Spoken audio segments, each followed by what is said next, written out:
Артур Конан Дойл «Пестрая лента». Читает актер театра и кино Вячеслав Сикора. Рассматривая свои записи о приключениях Шерлока Холмса, а таких записей, которые я вел на протяжении последних 8 лет, у меня больше 70, я нахожу в нем немало трагических случаев. Есть среди них и забавные, есть и причудливые, но нет ни одного заурядного. Работая из любви к своему искусству, а не ради денег, Холмс никогда не брался за расследование обыкновенных будничных дел. Его всегда привлекали только такие дела, в которых есть что-нибудь необычайное, а порою даже фантастическое. Особенно причудливым кажется мне дело хорошо известной в Суре семьи Ройлотов из Стокморона. Мы с Холмсом, два холостяка, жили тогда вместе на Бейкер-стрит. Вероятно, я бы и раньше опубликовал свои записи, но я дал слово держать это дело в тайне и освободился от своего слова лишь месяц назад, после безвременной кончины той женщины, которой оно было дано. Пожалуй, будет не бесполезно представить это дело в истинном свете, потому что молва приписывала смерть доктора Гримми Ройлота еще более ужасным обстоятельствам, чем те, которые были в действительности. Проснувшись в одно апрельское утро 1883 года, я увидел, что Шерлок Холмс стоит у моей кровати. Одет он был не по-домашнему. Обычно он поднимался с постели поздно, но теперь часы на камине показывали лишь 7:45. Я посмотрел на него с удивлением и даже несколько укоризненно. Сам я был верен своим привычкам. «Весьма сожалею, что разбудил вас, Уотсон», — сказал он. «Но такой уж сегодня день. Разбудили мисс Хадсон, она меня, а я вас». «Что же такое? Пожар?» «Нет, клиентка. Приехала какая-то девушка, она ужасно взволнована и непременно желает повидаться со мной. Она ждет в приемной. А уж если молодая дама решается в столь ранний час путешествовать по улицам столицы и поднимать с постели незнакомого человека, я полагаю, она хочет сообщить что-то очень важное. Дело может оказаться интересным, и вам, конечно, хотелось бы услышать эту историю с самого первого слова. Вот я и решил предоставить вам эту возможность». «Буду счастлив услышать такую историю», — сказал я. Я не хотел большего наслаждения, как следовать за Холмсом во время его профессиональных занятий и любоваться его стремительной мыслью. Порой казалось, что он решает предлагаемые ему загадки не разумом, а каким-то вдохновенным чутьем. Но на самом деле все его выводы были основаны на точной и строгой логике. Я быстро оделся, и через несколько минут мы спустились в гостиную. Дама, одетая в черное с густой вуалью на лице, поднялась при нашем появлении. «Доброе утро, сударыня», — сказал Холмс приветливо. «Меня зовут Шерлок Холмс. Это мой близкий друг и помощник, доктор Уотсон, с которым вы можете быть столь же откровенны, как и со мной». «Ага, как хорошо, что миссис Хадсон догадалась затопить камин. Я вижу, вы очень продрогли. Присаживайтесь поближе к огню и разрешите предложить вам чашку кофе. Не холод доставляет меня дрожать, мистер Холмс», — тихо сказала женщина, подсаживаясь к камину. «А что же?» «Страх, мистер Холмс, ужас». С этими словами она подняла вуаль, и мы увидели, как она возбуждена, какое у нее посеревшее, осунувшееся лицо. В ее глазах был испуг, словно у затравленного зверя. Ей было не больше 30 лет, но в волосах уже блестела седина, и выглядела она усталой и измученной. Шерлок Холмс окинул ее своим быстрым всепонимающим взглядом. «Вам нечего бояться», — сказал он, ласково погладив ее по руке. «Я уверен, что нам удастся уладить все неприятности. Вы, я вижу, приехали утренним поездом». «Разве вы меня знаете?» «Нет, но я заметил в вашей левой перчатке обратный билет. Вы сегодня рано встали, а потом, направляясь на станцию, долго тряслись двуколки по скверной дороге». Дама резко вздрогнула и в замешательстве взглянула на Холмса. «Здесь нет никакого чуда, сударыня», — сказал он, улыбнувшись. «Левый рукав вашего жакета, по крайней мере, в 7 местах забрызган грязью.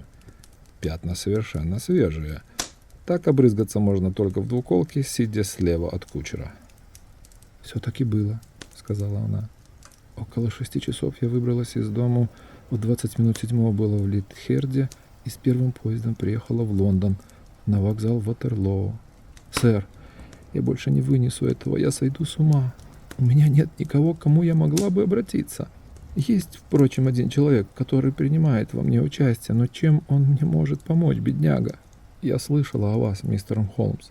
Слышала от миссис Фаринтош, которой вы помогли в минуту горя. Она дала мне ваш адрес. О, сэр, помогите мне, или, по крайней мере, попытайтесь пролить хоть немного света в тот непроницаемый мрак, который окружает меня.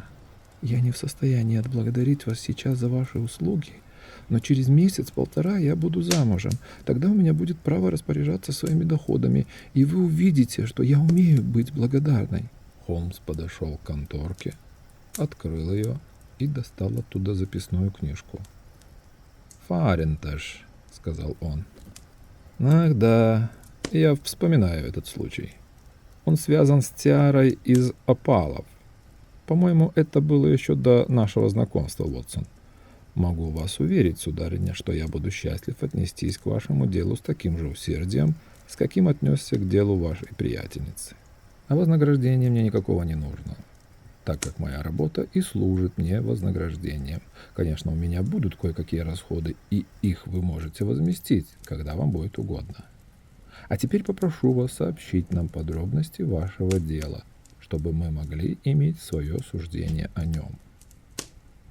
«Увы», — ответила девушка, — «ужас моего положения заключается в том, что мои страхи так неопределенны и смутны, а подозрения основываются на таких мелочах, казалось бы, не имеющих никакого значения, что даже тот, к кому я имею право обратиться за советом и помощью, считает все мои рассказы бреднями нервной женщины. Он не говорит мне ничего, но я читаю это в его успокоительных словах и уклончивых взглядах. Я слышала, мистер Холмс, что вы, как никто, разбираетесь во всяких порочных наклонностях человеческого сердца и можете посоветовать, что мне делать среди окружающих меня опасностей. Я весь внимание, сударыня. Меня зовут Эллен Стоунер. Я живу в доме моего отчима Ройлота. Он является последним отпрыском одной из старейших саксонских фамилий в Англии, Ройлотов из Стокморана, у западной границы Суррея. Холмс кивнул головой. «Мне знакомо это имя», — сказал он. «Было время, когда семья Ройлотов была одной из самых богатых в Англии. На севере владение Ройлотов простиралось до Беркшира, а на западе — до Хашира. Но в прошлом столетии 4 поколения подряд проматывали семейное состояние, пока, наконец, один из наследников, страстный игрок, окончательно не разорил семью во времена регенства. От прежних поместий остались лишь несколько арков земли да старинный дом, построенный лет 200 назад и грозящий рухнуть под бременем закладных. Последний помещик из этого рода влачил в своем доме жалкое существование нищего аристократа. Но его единственный сын, мой отчим, поняв, что надо как-то приспособиться к новому положению вещей, взял взаймы у какого-то родственника необходимую сумму денег, поступил в университет, окончил его с дипломом врача и уехал в Калькутту, где благодаря своему искусству и выдержке вскоре приобрел широкую практику. Но вот в доме у него случилась кража, и Ройлот в припадке бешенства избил до смерти туземца дворецкого. С трудом избежав смертной казни, он долгое время томился в тюрьме, а потом возвратился в Англию угрюмым и разочарованным человеком.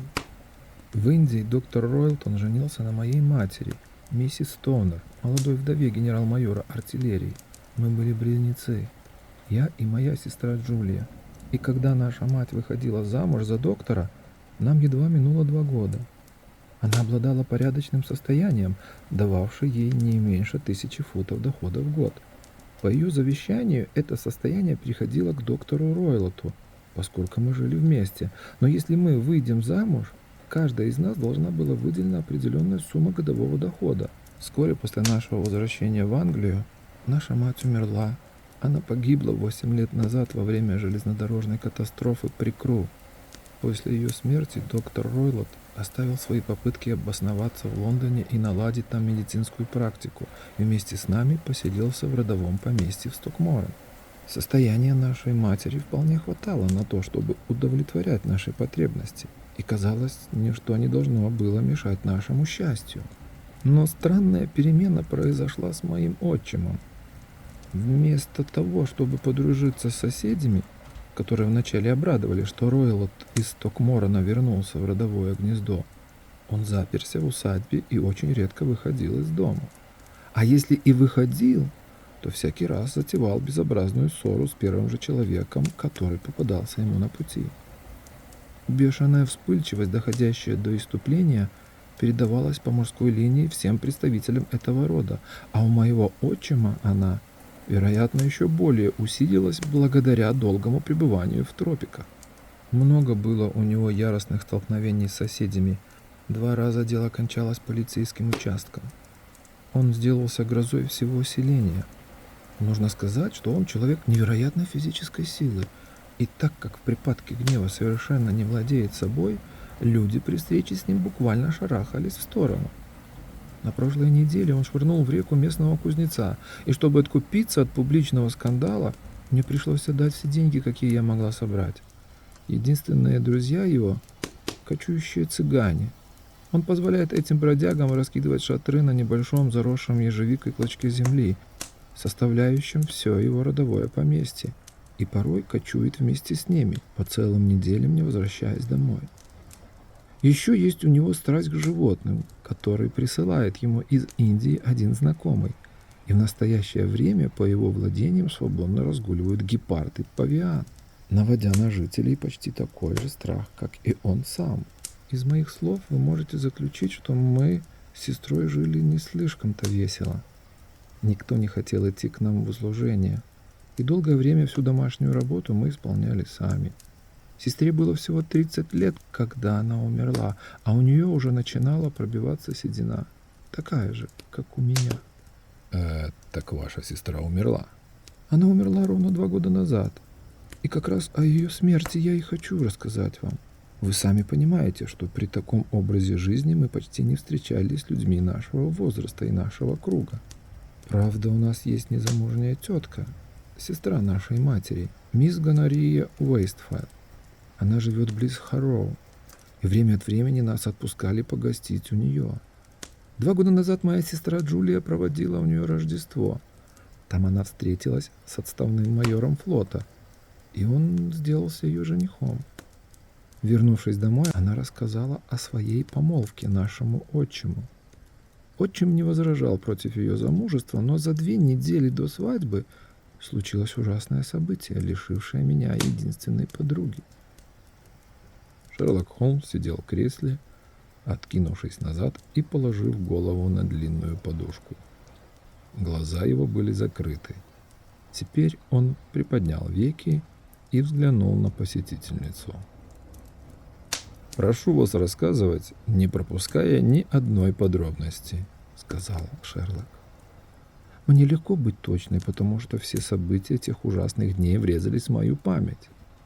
Как я уже говорила, наш дом очень стар, и только одно крыло пригодно для жилья. В нижнем этаже размещаются спальни, гостиная находится в центре. В первой спальне спит доктор Ройлот, во второй спала моя сестра, а в третьей я. Спальни не сообщаются между собой, но все они имеют выход в один коридор. Достаточно ли ясно я рассказываю? Да, вполне. Окна всех 3 спален выходят на лужайку. В ту роковую ночь доктор Ройлот рано удалился в свою комнату, но мы знали, что он еще не лег, так как сестру мою долго беспокоил запах крепких индийских сигар, которые он имел привычку курить. Сестра не выносила этого запаха и пришла в мою комнату, где мы просидели некоторое время, болтая о ее предстоящем замужестве.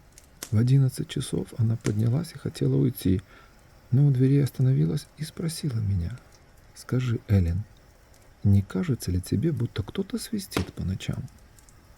«Нет», — сказала я. «Надеюсь, что ты не свистишь во сне?» «Конечно нет. А в чем дело?»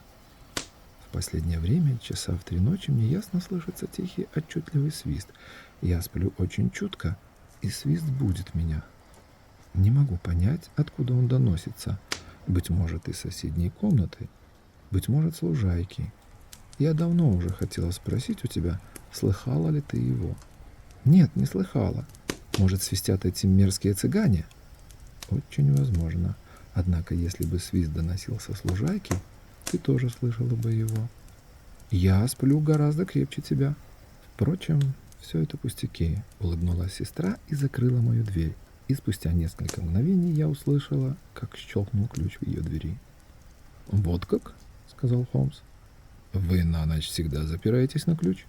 «Всегда. А почему?» «Я, кажется, уже упоминала, что у доктора жили гепард и павиан. Мы чувствовали себя в безопасности лишь тогда, когда дверь была закрыта на ключ». «Понимаю. Прошу продолжать». Ночью я не могла уснуть. Смутное ощущение какого-то неотвратимого несчастья охватило меня. Мы близнецы. А вы знаете, какими тонкими узами связаны столь родственные души. Ночь была жуткая. Выл ветер. Дождь барабанил в окна. И вдруг среди грохота бури раздался дикий вопль. То кричала моя сестра. Я спрыгнула с кровати и, накинув большой платок, выскочила в коридор. Когда я открыла дверь, мне показалось, что я слышу тихий свист, вроде того, о котором мне рассказывала сестра. А затем что-то звякнуло, словно на землю упал тяжелый металлический предмет. Подбежав к комнате сестры, я увидела, что дверь тихонько колышется взад и вперед. И я остановилась, пораженная ужасом, не понимая, что происходит. При свете лампы, горевшей в коридоре, я увидела свою сестру, которая появилась в дверях, шатаясь, как пьяная, с белым от ужаса лицом, протягивая вперед руки, словно моля о помощи. Бросившись к ней, я обняла ее, но в это мгновение колени сестры подогнулись, и она рухнула на землю. Она корчилась, словно от нестерпимой боли. Руки и ноги ее сводило судорогой. Сначала мне показалось, что она меня не узнает, но когда я склонилась над ней, она вдруг вскрикнула. О, я никогда не забуду ее страшного голоса. «Боже мой, Эллен!» — кричала она. «Лента! Пестрая лента!» Она пыталась еще что-то сказать, указывая пальцем в сторону комнаты доктора, но новый приступ судорог оборвал ее слова. Я выскочила и громко кричала, побежала за отчимом. Он уже спешил мне навстречу в ночном халате. Сестра была без сознания, когда он приблизился к ней. Он влил ей в рот коньяку и тотчас же послал за деревенским врачом. Но все усилия спасти ее были напрасны. И она скончалась, не приходя в сознание. Таков был ужасный конец моей любимой сестры. «Позвольте спросить», — сказал Холмс. «Вы уверены, что слышали свист и лязг металла? Могли бы вы показать это под присягой?» Об этом спрашивал меня исследователь. Мне кажется, что я слышала эти звуки, однако меня могли ввести в заблуждение и завывание бури, и потрескивание старого дома. Ваша сестра была одета? Нет. Она выбежала в одной ночной рубашке. В правой руке у нее была обгорелая спичка, а в левой спичечная коробка. Значит, она чиркнула спичкой и стала осматриваться, когда что-то испугало ее. Очень важная подробность. А каким выводом пришел следователь? Он тщательно изучил все обстоятельства, ведь буйный характер доктора Ройлета был известен всей округе, но ему так и не удалось найти маломальски удовлетворительную причину смерти моей сестры. Я показала на следствии, что дверь ее комнаты была заперта изнутри, а окна защищены снаружи старинными ставнями с широкими железными засовами. Стены были подвергнуты самому внимательному изучению, но они повсюду оказались очень прочными. Осмотр пола тоже не дал никаких результатов. Каминная труба широка, но ее перекрывают целых 4 вьюжки. И так нельзя сомневаться, что сестра во время постигшей ее катастрофы была совершенно одна. Никаких следов насилия обнаружить не удалось. А как насчет яда? Врачи исследовали ее, но не нашли ничего, что указывало бы на ее отравление. Что же, по-вашему, было причиной смерти? Мне кажется, она умерла от ужаса и нервного потрясения. Но я не представляю себе, кто бы мог ее так напугать. А цыгане были в то время в усадьбе? Да, цыгане почти всегда живут у нас. А что, по-вашему, могли означать ее слова о ленте, о пестрой ленте? Иногда мне казалось, что слова эти были сказаны просто в бреду, а иногда, что они относятся к цыганам. Но почему лента пестрая? Возможно, что пестрые платки, которые носят цыганки, внушили ей этот странный эпитет. Холмс покачал головой. Видимо, объяснение не удовлетворяло его. «Это дело темное», — сказал он. «Прошу вас, продолжайте». С тех пор прошло 2 года, и жизнь моя была еще более одинокой, чем раньше. Но месяц назад один близкий мне человек, которого я знаю много лет, сделал мне предложение. Его зовут Армитедж. Перси Армитедж. Он второй сын мистера Армитеджа из Крейнуотера, близ Рейдинга. Мой отчим не возражал против нашего брака, и этой весной мы должны обвенчаться. 2 дня назад в западном крыле нашего дома начались какие-то переделки. Была пробита стена моей спальни, и мне пришлось перебраться в ту комнату, где скончалась сестра, и спать на той самой кровати, на которой спала она. Можете себе представить мой ужас, когда прошлой ночью, лежа без сна и размышляя о ее трагической смерти, я внезапно услышала в тишине тот самый тихий свист, который был предвестником гибели сестры. Я вскочила, зажгла лампу, но в комнате никого не было. Снова лечь я не могла. Я была слишком взволнована, поэтому я оделась и чуть рассвело, выскользнула из дому, взяла двуколку в гостинице «Корона», которая находится напротив нас, поехала в Леттерхед, а оттуда сюда, с одной только мыслью повидать вас и спросить у вас совета. «Вы очень умно поступили», — сказал мой друг. «Но все ли вы рассказали мне?» «Да, все». «Нет, не все, мисс Ройлотт. Вы щадите и выгораживаете своего отчима». «Я не понимаю вас». Вместо ответа Холмс откинул черную кружевную отделку на рукаве нашей посетительницы. 5 багровых пятен, следы 5 пальцев, ясно виднелись на белом запястье. «Да, с вами обошлись жестоко», — сказал Холмс. Девушка густо покраснела и поспешила опустить кружева. «Отчим — суровый человек», — сказала она. «Он очень силен и, возможно, сам не замечает своей силы». Наступило долгое молчание. Холмс сидел, подперев руками подбородок и глядя на потрескивавший в камине огонь. «Сложное дело», — сказал он наконец. «Мне хотелось бы выяснить еще 1000 подробностей, прежде чем решить, как действовать. А между тем нельзя терять ни минуты. Послушайте, если бы мы сегодня даже приехали в Стокморон, удалось бы нам осмотреть эти комнаты, но так, чтобы ваш отчим ничего не узнал?» «Он как раз говорил мне, что собирается ехать сегодня в город по каким-то важным делам. Возможно, что его не будет весь день, и тогда никто вам не помешает. У нас есть экономка, но она старая и глупая, и я легко могу удалить ее». «Превосходно. Вы ничего не имеете против поездки, Уотсон?» «Ровно ничего. Тогда мы приедем оба. А что вы сами собираетесь делать?»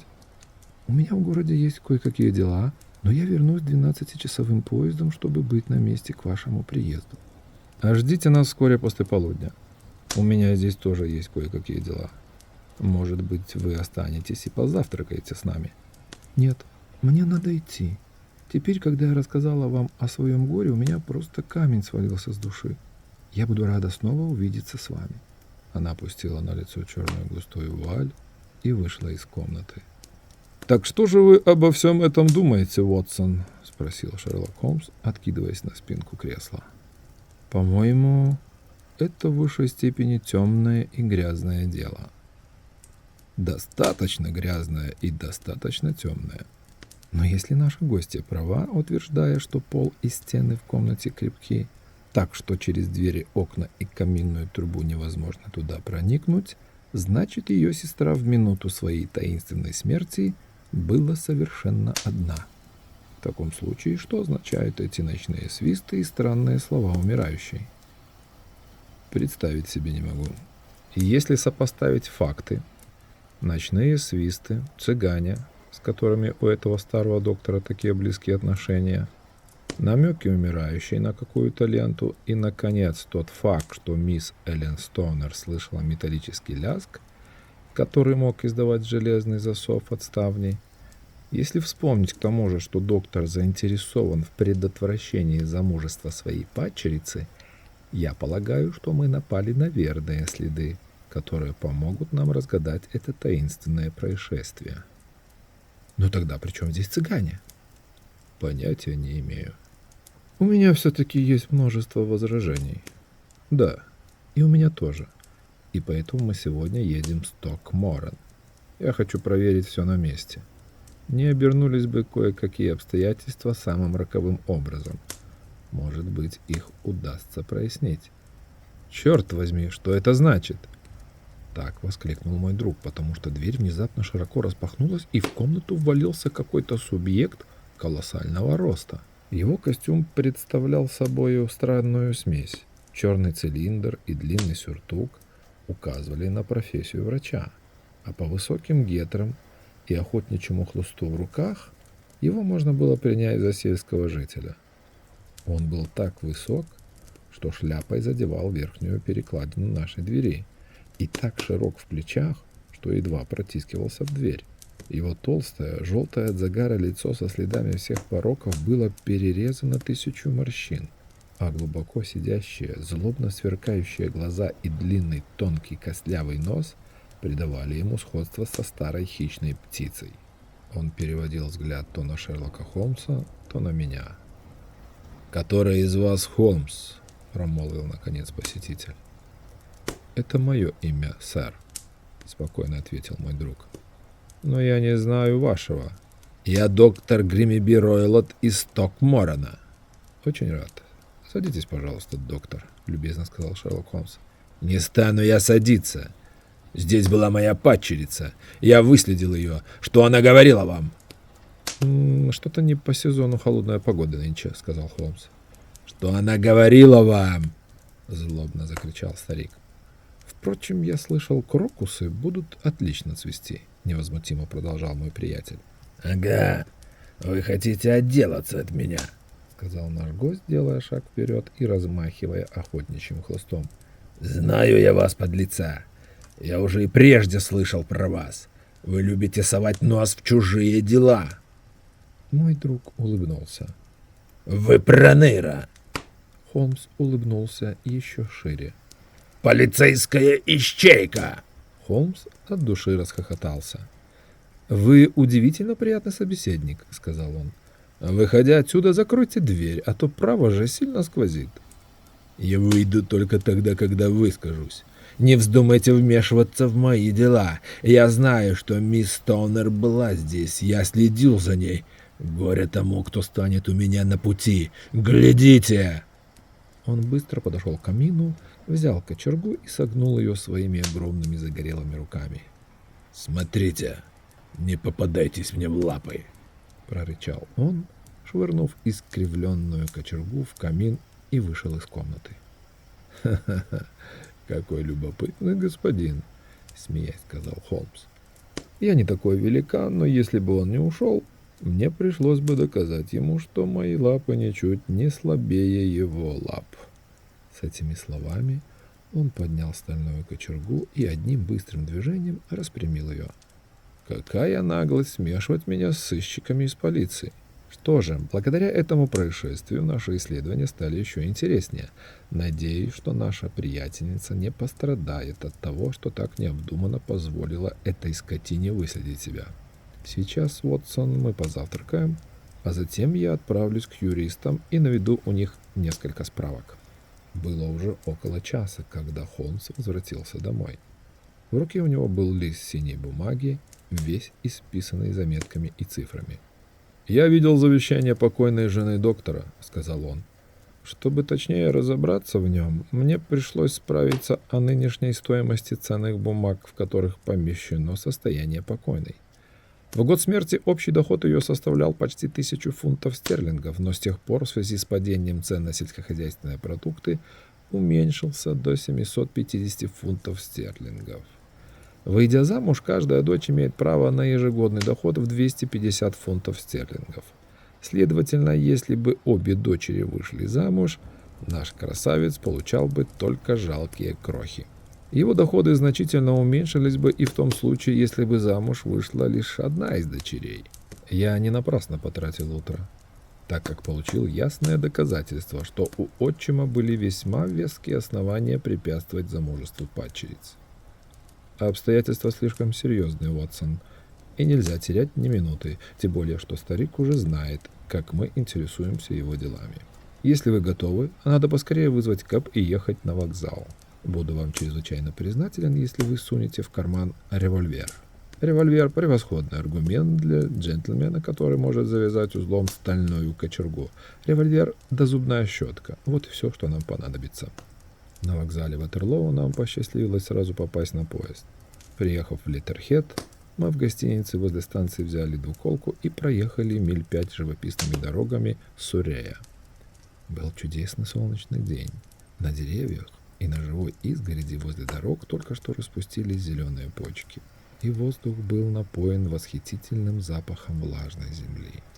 Странным казался мне контраст между сладостным пробуждением весны и ужасным делом, из-за которого мы прибыли сюда. Мой приятель сидел впереди, скрестив руки, надвинув шляпу на глаза, опустив подбородок на грудь, погруженный в глубокие думы. Внезапно он поднял голову, хлопнул меня по плечу и указал куда-то вдаль. «Посмотрите!» Обширный парк раскинулся по склону холма, переходя в густую рощу на вершине. Из-за веток виднелись очертания высокой крыши и шпиль старинного помещичьего дома. «Сток-Моррон?» — спросил Шерлок Холмс. «Да, сэр, это дом Гриммиби Ройлота», — ответил возница. «Видите? Вон там строят», — сказал Холмс. «Нам нужно попасть туда». «Мы едем к деревне», — сказал возница, указывая на крыши, видневшиеся в некотором отдалении слева. «Но если вы хотите скорее попасть к дому, вам лучше перелезть здесь через забор, а потом пройти полями по тропинке. По той тропинке, где идет эта леди». «А эта леди как будто мисс Стоунер», — сказал Холмс, заслоняя глаза от солнца. «Да, мы лучше пойдем по тропинке, как вы советуете». Мы вышли из двуколки, расплатились, и экипаж покатил обратно в Леттерхед. «Пусть этот малый думает, что мы архитекторы», — сказал Холмс, когда мы лезли через забор. «Тогда наш приезд не вызовет особых толков». «Добрый день, мисс Стоунер. Видите, мы сдержали свое слово». Наша утренняя посетительница радостно спешила нам навстречу. «Я с таким нетерпением ждала вас», — воскликнула она, горячо пожимая нам руки. «Все устроилось чудесно. Доктор Ройлот уехал в город и вряд ли возвратится раньше вечера». «Мы имели удовольствие познакомиться с доктором», — сказал Холмс и в 2 словах рассказал о том, что произошло. Мисс Тонер побледнела.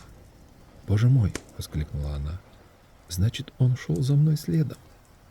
«Похоже на то. Он так хитер, что я никогда не чувствую себя в безопасности.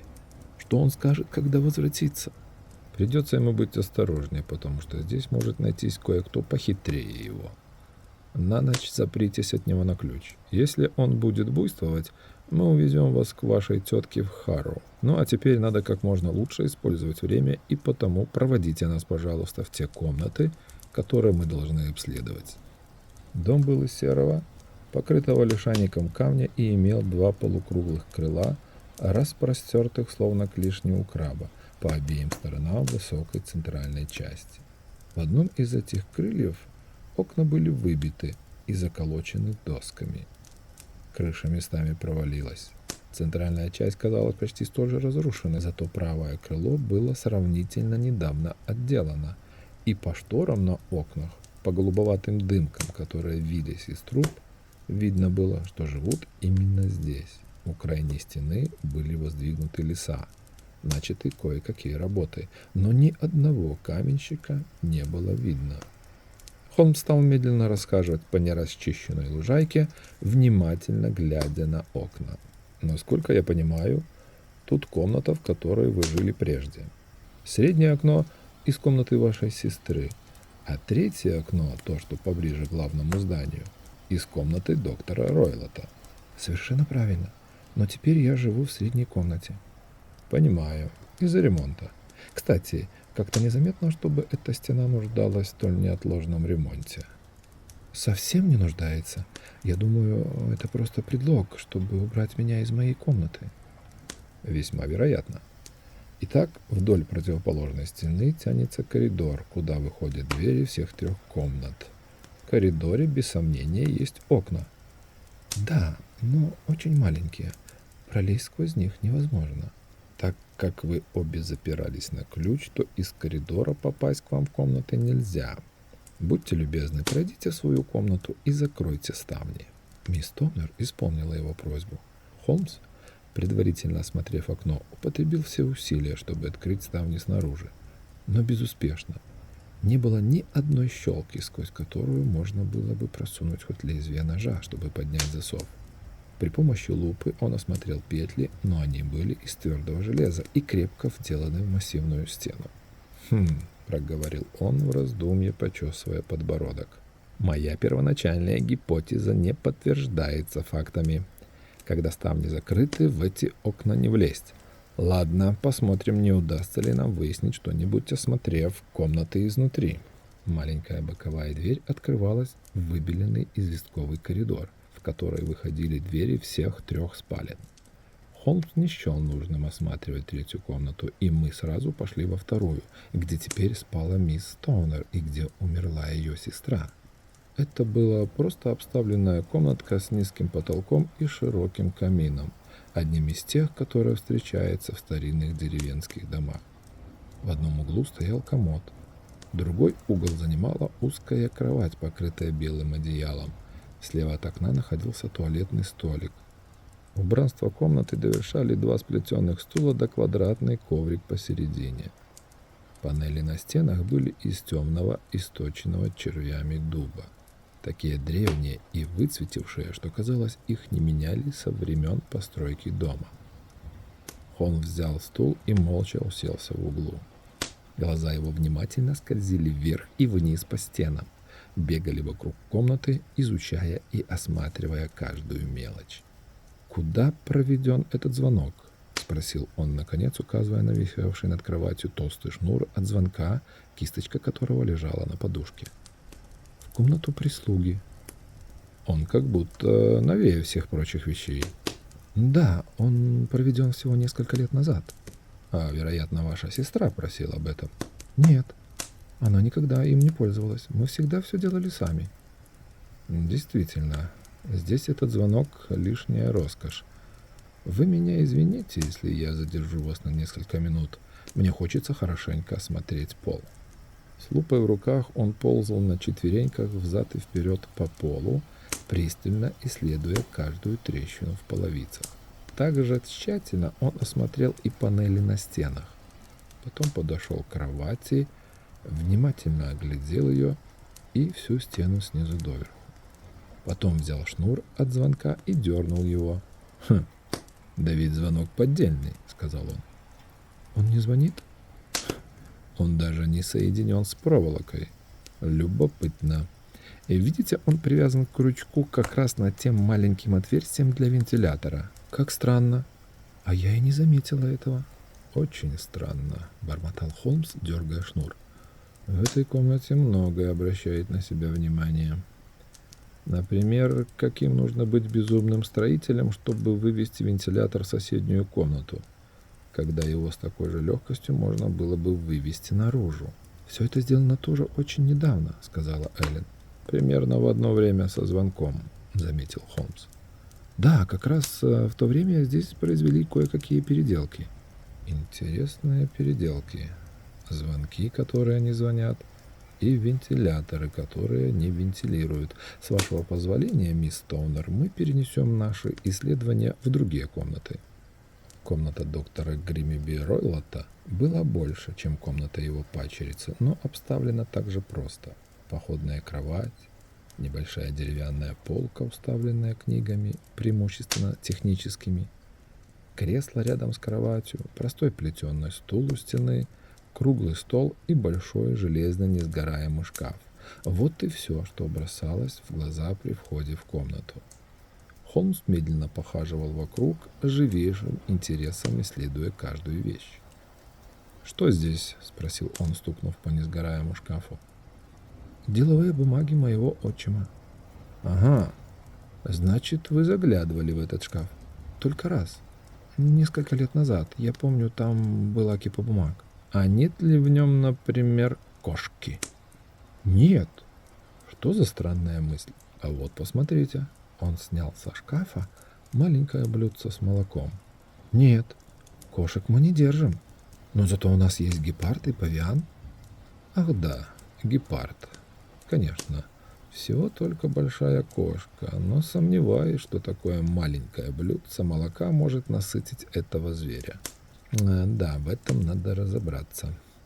Он присел на корточки перед стулом и принялся с глубоким вниманием изучать сиденье. «Благодарю вас. Все ясно», — сказал он, поднимаясь и кладя лупу в карман. «Ага, вот еще кое-что весьма интересное». Внимание его привлекла небольшая собачья плеть, висевшая в углу кровати. Конец ее был завязан петлей. Что вы думаете об этом, Вотсон? По-моему, самая обыкновенная плеть. Не понимаю, для чего понадобилось завязывать на ней петлю. Не такая уж обыкновенная. Ах, сколько зла на свете, и хуже всего, когда злые дела совершает умный человек. Ну, с меня достаточно, мисс. Я узнал все, что мне нужно. А теперь, с вашего разрешения, мы пройдемся по лужайке. Я никогда не видел Холмса таким угрюмым и насупленным. Некоторое время мы расхаживали взад и вперед в глубоком молчании, и ни я, ни миссис Тоннер не прерывали течение его мыслей, пока он сам не очнулся от задумчивости. «Очень важно, мисс Тоннер, чтобы вы в точности следовали моим советам», — сказал он. «И я исполню все беспрекословно. Обстоятельства слишком серьезны, и колебаться нельзя. От вашего полного повиновения зависит ваша жизнь. Я целиком полагаюсь на вас. Во-первых, мы оба, мой друг и я, должны провести ночь в вашей комнате». Мисс Тоннер и я взглянули на него с изумлением. «Это необходимо. Я вам объясню. Что это там в той стороне?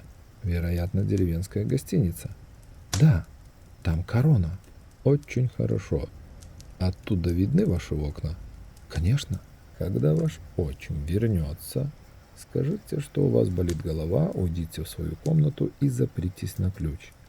Услышав, что он пошел спать, вы снимете засов, откроете ставни вашего окна и поставите на подоконник лампу. Эта лампа будет для нас сигналом. Тогда, захватив с собой все, что пожелаете, вы перейдете в свою бывшую комнату. Я убежден, что, несмотря на ремонт, вы можете один раз переночевать в ней». «Безусловно. Остальное предоставьте нам». «Но что же вы собираетесь сделать?»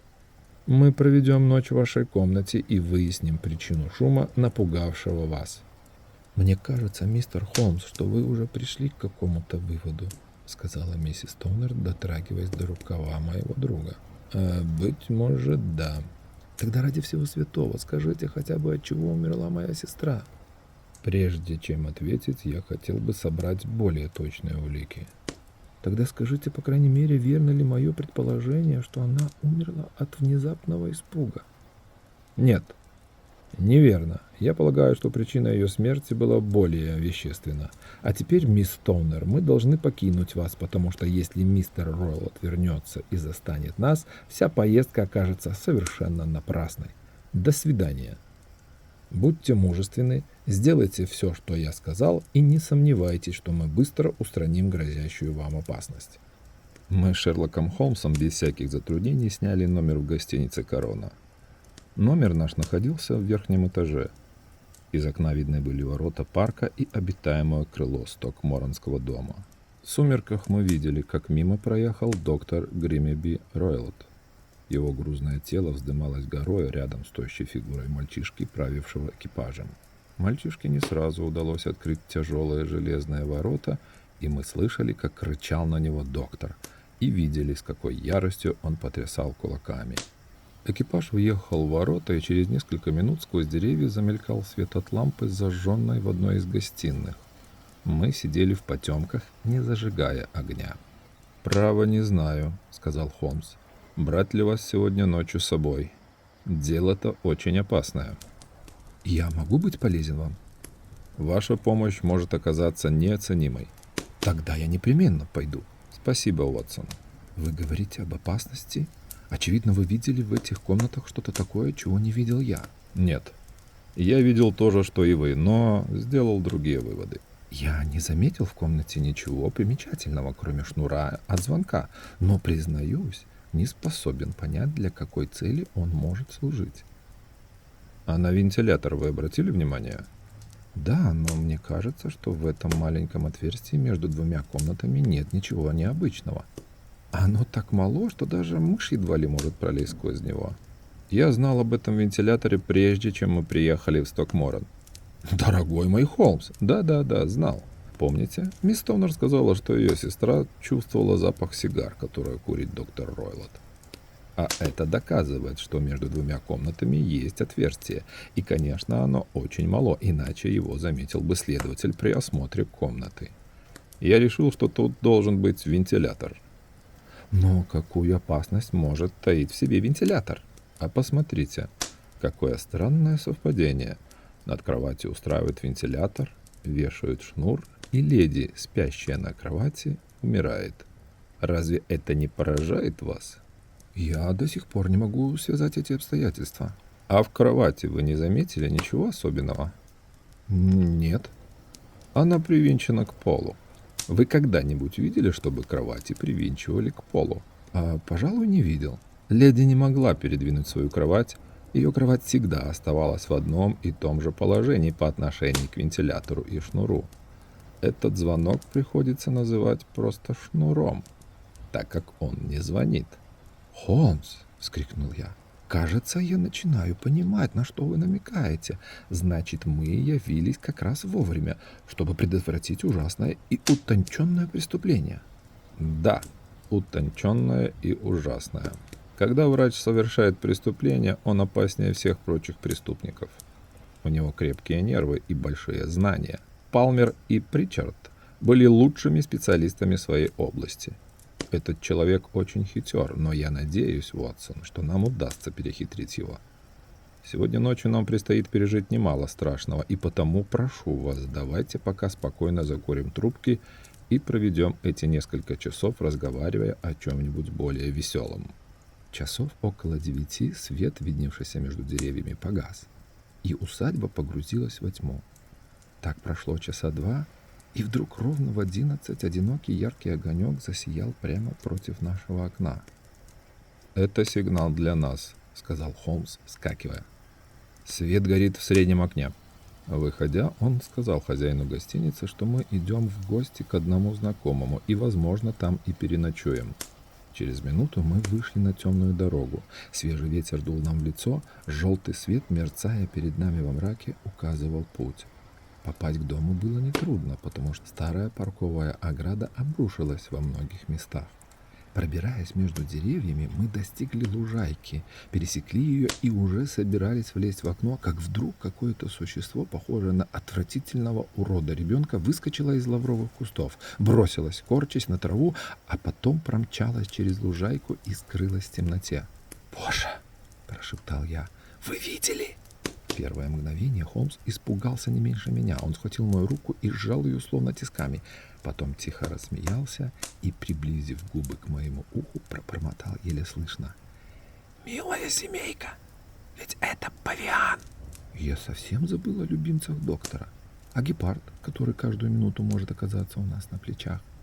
Признаться, я почувствовал себя значительно лучше, когда, следуя примеру Холмса, сбросил ботинки, влез в окно и очутился в спальне. Мой друг бесшумно закрыл ставни, переставил лампу на стол и быстро оглядел комнату. Здесь было все как днем. Он приблизился ко мне и, сложив руку трубкой, прошептал так тихо, что я едва понял его: «Малейший звук погубит нас!» Я кивнул головой, показывая, что слышу. «Нам придется сидеть без огня. Сквозь вентилятор он может заметить свет». Я кивнул еще раз. «Не засните. От этого зависит ваша жизнь. Держите револьвер наготове. Я сяду на край кровати, а вы на стул». Я вытащил револьвер и положил его на угол стола. Холмс принес с собой длинную тонкую трость и поместил ее возле себя на кровать вместе с коробкой спичек и огарком свечи. Потом задул лампу, и мы остались в полной темноте. Забуду ли я когда-нибудь эту страшную бессонную ночь? Ни один звук не доносился до меня. Я не слышал даже дыхания своего друга, а между тем знал, что он сидит в 2 шагах от меня с открытыми глазами, в таком же напряженном, нервном состоянии, как и я. Ставни не пропускали ни малейшего луча света. Мы сидели в абсолютной тьме. Изредка снаружи доносился крик ночной птицы. А раз у самого нашего окна раздался протяжный вой, похожий на кошачье мяуканье. Гепард, видимо, гулял на свободе. Слышно было, как вдалеке церковные часы гулко отбивали четверти. Какими долгими они казались нам, эти каждые 15 минут. Пробило 12, час, 2, 3, а мы все сидели молча, ожидая чего-то неизбежного. Внезапно у вентилятора мелькнул свет и сразу же исчез. Но тотчас же мы почувствовали сильный запах горелого масла и накаленного металла. Кто-то в соседней комнате зажег потайной фонарь. Я услышал, как что-то двинулось, потом все смолкло, и только запах стал еще сильнее. С полчаса я сидел напряженно, вглядываясь в темноту. Внезапно послышался какой-то новый звук, нежный и тихий, словно вырывалась из котла тонкая струйка пара. И в то же мгновение Холмс вскочил с кровати, чиркнул спичкой и яростно хлестнул своей тростью по шнуру. «Вы видите ее, Уотсон?» — проревел он. «Видите?» Но я ничего не видел. Пока Холмс чиркал спичкой, я слышал тихий отчетливый свист, но внезапно яркий свет так ослепил мои утомленные глаза, что я не мог ничего разглядеть и не понял, почему Холмс так яростно хлещет тростью. Однако я успел заметить выражение ужаса и отвращения на его мертвенно-бледном лице. Холмс перестал хлестать и начал пристально разглядывать вентилятор, как вдруг тишину ночи прорезал такой ужасный крик, какого я не слышал никогда в жизни. Этот хриплый крик, в котором смешались страдания, страх и ярость, становился все громче и громче. А рассказывали потом, что не только в деревне, но даже в отдаленном домике священника крик этот разбудил всех спящих. Похолодевшие от ужаса, мы глядели друг на друга, пока последний вопль не замер в тишине. «Что это значит?» — спросил я, задыхаясь. «Это значит, что все кончено», — ответил Холмс. «И в сущности это к лучшему. Возьмите револьвер и пойдем в комнату доктора Ройлота». Лицо его было сурово. Он зажег лампу и пошел по коридору. Дважды он стукнул в дверь комнаты доктора, но изнутри никто не ответил. Тогда он повернул ручку и вошел в комнату. Я шел следом за ним, держа в руке заряженный револьвер. Необычайное зрелище представилось нашим взором. На столе стоял фонарь, бросая яркий луч света на железный несгораемый шкаф, дверца которого была полуоткрыта. У стола на соломенном стуле сидел доктор Гримсби Ройлот в длинном сером халате, из-под которого виднелись голые лодыжки. Ноги его были в красных турецких туфлях без задников. На коленях лежала та самая плеть, которую мы еще днем заметили в его комнате. Он сидел, задрав подбородок кверху, неподвижно устремив глаза в потолок. В глазах застыло выражение страха. Вокруг его головы туго обвилась какая-то необыкновенная, желтая, с коричневыми крапинками лента. При нашем появлении доктор не шевельнулся и не издал ни единого звука. «Лента. Пестрая лента», — прошептал Холмс. Я сделал шаг вперед, в то же мгновение странный головной убор зашевелился, и из волос доктора Ройлота поднялась граненная головка и раздувшаяся шея ужасной змеи. «Болотная гадюка!» — вскричал Холмс. «Самая смертоносная индийская змея. Он умер через 9 секунд после укуса. Поднявший меч от меча погибнет. И тот, кто роет другому яму, сам в нее попадет. Посадим эту тварь в ее логово, отправим мисс Стоунер в какое-нибудь спокойное место и дадим знать полиции о том, что случилось». Он схватил плеть с колен мертвого, накинул петлю на голову змеи, стащил ее с ужасного насеста, швырнул внутрь несгораемого шкафа и захлопнул дверцу.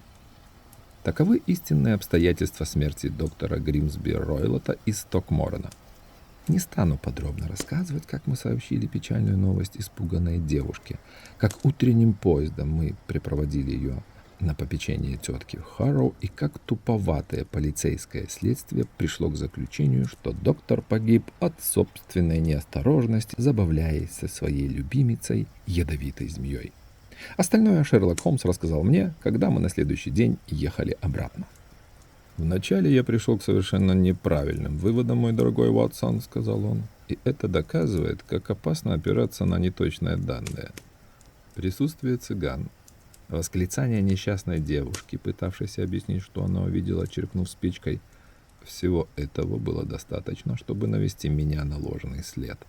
Но когда мне стало ясно, что в комнату невозможно проникнуть ни через дверь, ни через окно, что не оттуда грозит опасность обитателю комнаты, я понял свою ошибку, и это может послужить мне оправданием. Я уже говорил вам, внимание мое сразу привлекли вентилятор и шнур от звонка, висящий над кроватью.